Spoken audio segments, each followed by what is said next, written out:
రాజ్యాంగంలో ఏం రాసినారు స్పష్టంగా అంటే మీకు ఫైనాన్స్ కమిషన్ ద్వారా ఎక్కడ పల్లెల్లో ప్రజలు ఎంతమంది ఉన్నారు, పట్టణాల్లో ప్రజలు ఎంతమంది ఉన్నారు, దానికి అనుగుణంగా పల్లెల్లో ఎంతమంది ఉంటే దానికి అనుగుణంగా అన్ని డబ్బులు ఫైనాన్స్ కమిషన్ ద్వారా మీకు మంజూరవుతాయి.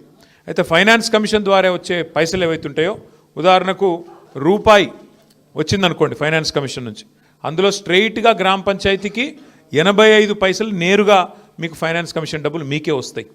ఒక 10 పైసలు మండల పరిషత్కు పోతాయి, 5 పైసలు మాత్రమే జిల్లా పరిషత్కు పోతాయి.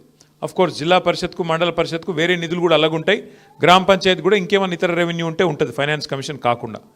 మన ప్రభుత్వం ఉన్నప్పుడు ఏం చేసేది మనం అంటే, కేసీఆర్ గారి ప్రభుత్వం ఉన్నప్పుడు పైకెళ్ళి రూపాయి వస్తే మనం కూడా 1 రూపాయి తోడేసి మీకు పల్లె ప్రగతి అనే కార్యక్రమం కింద ప్రతి నెల ఉద్యోగులకు జీతం ఇచ్చినట్టు పల్లెలకు కూడా పల్లె ప్రగతి నిధులు మనం మంజూరు చేసేది.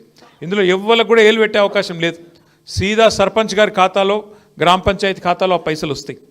నిన్న మొన్న నేను చూసిన ఒక కాంగ్రెస్ ఎమ్మెల్యే మాట్లాడుతున్నాడు, నేను బీఆర్ఎస్ ఎమ్మెల్యేలకు, బీఆర్ఎస్ సర్పంచ్లకు ఇందిరమ్మ ఇండ్లు ఇయ్య అంటుండు. ఇందిరమ్మ ఇండ్లు ఇచ్చేది ఆయన చేతులు ఏం లేదు. ఇందిరమ్మ కమిటీ నోటి పెట్టిండ్రు, కానీ అల్టిమేట్గా గ్రామ పంచాయతీ తీర్మానం లేకుండా ఎవరికి కూడా ఇండ్లు రావు. మొత్తం బాసులు మీరే ఉంటారు, సంతకాలు పెట్టేది మీరే. నెంబర్ 1 యాద పెట్టుకోండి.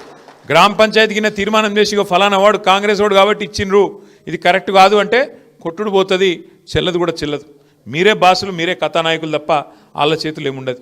అట్లాగే రేపు కొత్త పెన్షన్లు ఇచ్చేదున్నా, పెన్షన్లు పెంచేదున్నా, ఇంకేమన్నా కొత్త పథకం పెట్టేదున్నా లిస్టు పెట్టాలి.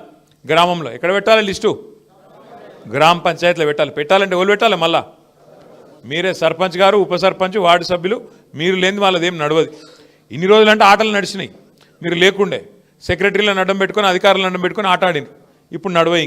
ఇప్పుడు మన వాళ్ళు 67 మంది గెలిచారు కాబట్టి మీరు ఎక్కడోళ్ళు అక్కడ ప్రజల కోసం గట్టిగా మాట్లాడతారు కాబట్టి తాండూరులో రేపటి నుంచి కథ మారుతుంది.